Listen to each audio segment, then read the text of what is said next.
Vous êtes plus d'un millier dans 32 pays à avoir rejoint ce grand mouvement de création artistique qui est Créafest. Seul ou à plusieurs, vous êtes en train de créer une œuvre que vous a inspiré le thème de cette édition 2022. On part à la rencontre de plusieurs d'entre vous. Allez, connexion.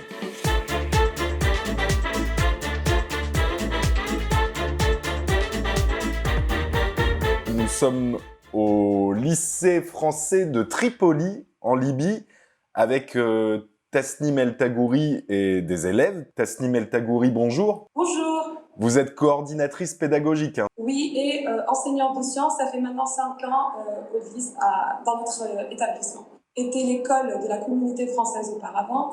Ensuite, après la guerre et le rapatriage de la communauté française, quelques élèves se sont retrouvés sans école.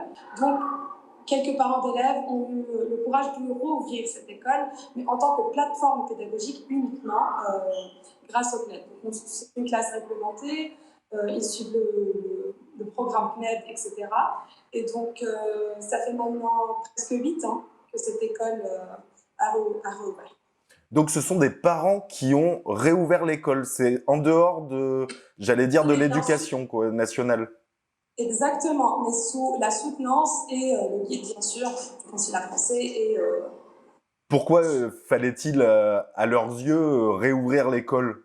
Alors, d'une part, nous avons des élèves qui ont débuté leur scolarisation française. C'est une scolarisation, une pédagogie de qualité. Et c'est ce que les parents, en fait, recherchaient pour leurs enfants. Et donc, ils ont voulu continuer tout cela. Et pourquoi c'était courageux de leur part ? La situation en Libye n'était pas très facile pendant la réouverture de l'école. Et donc, c'était assez courageux parce que la France n'était pas considérée comme un allié à certaines... voilà. Donc, c'est quelque chose de très délicat, de délicat. Alors, qui sont les élèves qu'on a avec nous et qui nous écoutent depuis tout à l'heure très sagement ? Je m'appelle Isaac Benamza, je suis en classe de 3e et je suis dans le système CNED depuis presque... depuis maternelle. Moi, c'est Rafik Choueb, je suis en 5e. Je suis là depuis la CM1. Bonjour, je m'appelle Salah, je suis nouveau dans le CNED, c'est ma première année. Bonjour, je m'appelle Omar, je suis en 6e et c'est ma première année aussi. Moi, je m'appelle Mohamed Alcheria, je suis en 4e et c'est ma première année aussi. Bonjour à tous, vous participez tous à Créafest. Vous avez découvert le thème de cette édition 2022 sur le petit poisson qui rêvait de liberté. Et après, comment vous avez travaillé à partir de ce thème ? Alors, en fait, nous avons 28 participants en total. Nous avons quelques élèves qui participent individuellement, d'autres en groupe de 2, d'autres en groupe de 3. Ils n'ont pas tous travaillé ensemble. Je pense que chacun pourrait parler de son œuvre. Moi, ce que j'ai pensé pour le Créafest, c'est l'épidémie du coronavirus et j'ai pensé que c'était la même chose quand on a fait le confinement. Quel est le lien que tu as fait avec l'épidémie de coronavirus ? Le lien, c'est que le poisson, au début, il ne pouvait pas sortir de chez soi.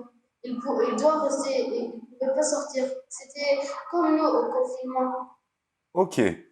Et tu as choisi de travailler quelle discipline artistique ? Le poème. Poème, ok. Les autres ? Eh bien, moi, j'ai exprimé l'histoire en rapport au poisson quand il rencontre des obstacles et pour qu'à la fin, il puisse aller à la mer. Pour toi, il y a forcément des obstacles ? Parce que comme il rentre dans les égouts, il peut peut-être rencontrer des animaux carnivores ou dangereux.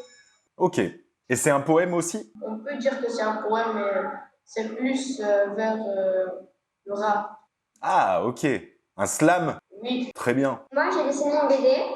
J'ai pris la partie où il était descendu dans les égouts et il a rencontré plusieurs obstacles, comme le crocodile qui a essayé de le manger, ou encore les égouts, elles étaient polluées, il y avait plusieurs poissons morts. Du coup, lui, il était triste de les voir tous morts, il était aussi apeuré, mais quand même, il a réussi à trouver le chemin qui le guide vers l'océan. Et cet océan était un peu féerique et il rencontra des sirènes et il eut une amie.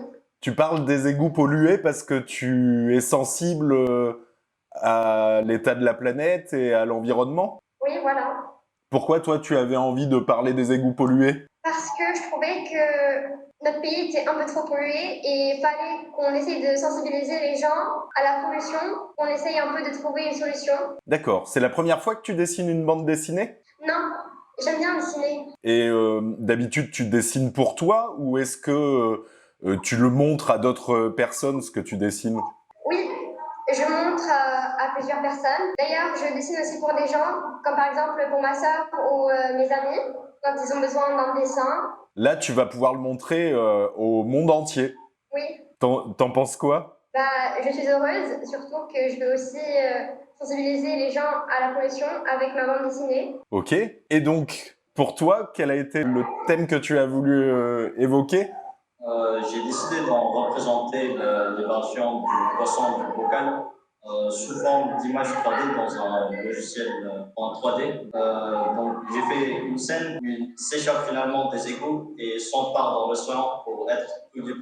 Explique-moi ce que c'est une image 3D, comment ça se présente. Je l'ai créé dans un logiciel 3D nommé Blender 3D. Et donc, on voit quoi dans ton image 3D?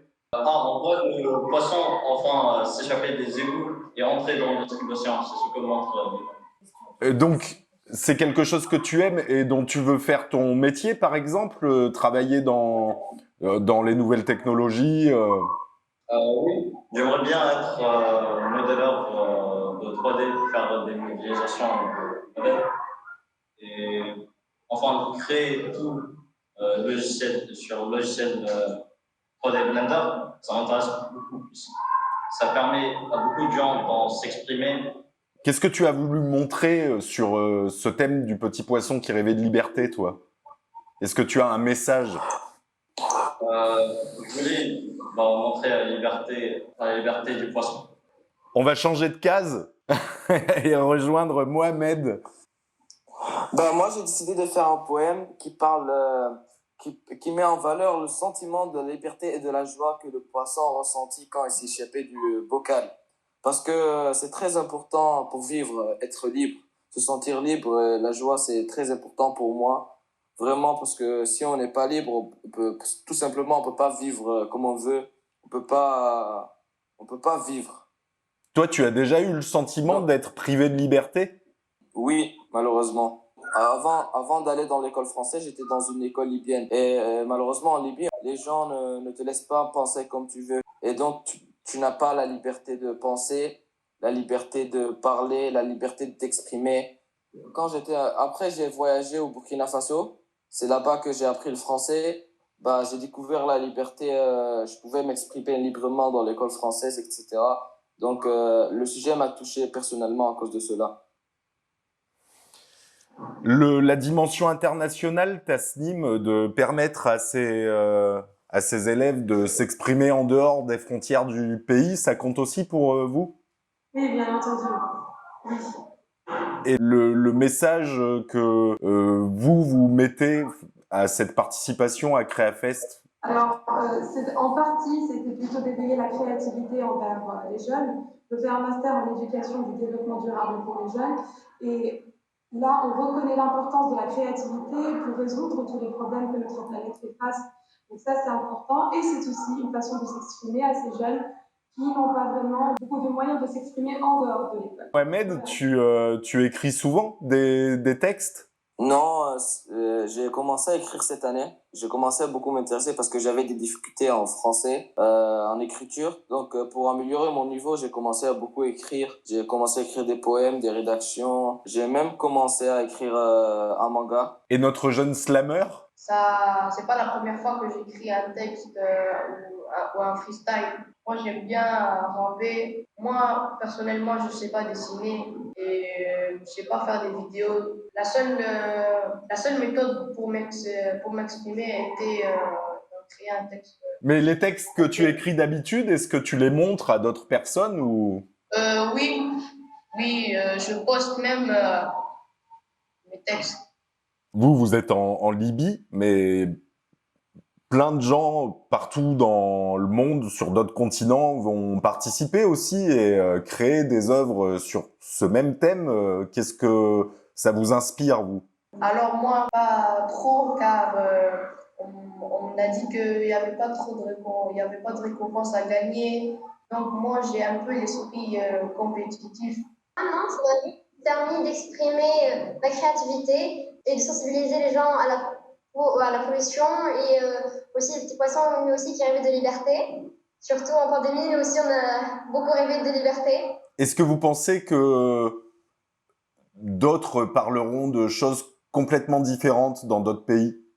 Peut-être bien. Ce qui est bien avec ce thème, c'est que tout le monde peut s'exprimer et peut donner sa façon de voir. Mohamed, toi, le fait que dans d'autres pays comme ça, tout le monde va parler de quête de liberté à travers l'histoire de ce poisson, est-ce que tu auras une curiosité particulière pour voir ce que font les uns dans tel pays ou les autres dans tel autre? Oui, le fait qu'il y a plusieurs pays qui participent, il y aura plein d'autres manières d'interpréter le sujet. Ça va être très intéressant à voir, à lire. Ça va être très intéressant de regarder les œuvres d'art des autres gens et de s'inspirer pour créer d'autres œuvres d'art. On a hâte de voir ce que vous avez proposé. Moi, je veux voir l'image 3D. Bien sûr, monsieur. Merci en tout cas. Merci à vous. Merci à vous, monsieur. Merci, monsieur. Au revoir tout le monde. Au revoir. Et rendez-vous le 15 juin pour découvrir la sélection officielle de CréaFest 2022.